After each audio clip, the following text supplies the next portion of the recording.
Hello, everyone. This is the number 12 fairy story, Thea, the fairy mistress of joy. Well, Grandmother met me at the door and told me we're going to the fairy temple of joy. Oh my gosh! So we climbed on Norbert, her dragon, and off we went into the fairy glen. It was a beautiful day.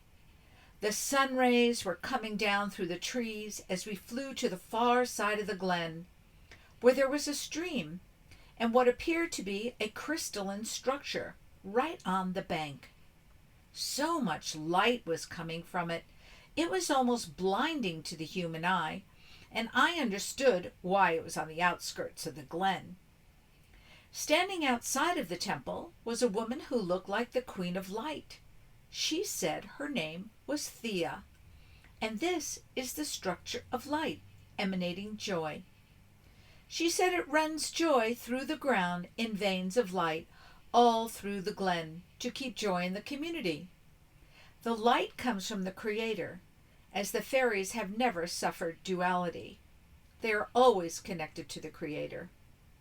Thea said sometimes fairies need a little boost in joy, depending on what situation they might get into, especially when dealing with humans. So they come here, go in, and get rejuvenated. I was invited to go in as well. As I stepped inside, I was totally filled with this joyous light. Thea says it changes the cells in the body. The frequency gets raised and joy emanates.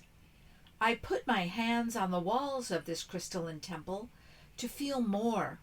I really wanted as much joy as I could handle. I started glowing. My whole body was full of joyous light, and my heart opened wide. What an exhilarating feeling. When I was full, I stepped away. We went outside, and it was as if the hands of God lifted me up and over the temple and placed me in front of this lovely cottage.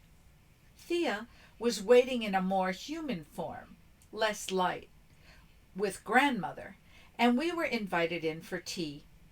Thea told us she was born into this job, and there are fairies who are masters of such things all over the glen. They seem to live forever, sharing this gift with all who seek it. It took a while for me to come back to myself, and I think I'm still shimmering. I guess it's time to share the joy. We thanked Thea and headed back. I'm still a bit fuzzy. And by the way, I invite you to meditate to this wonderful crystalline temple of joy. Thank you.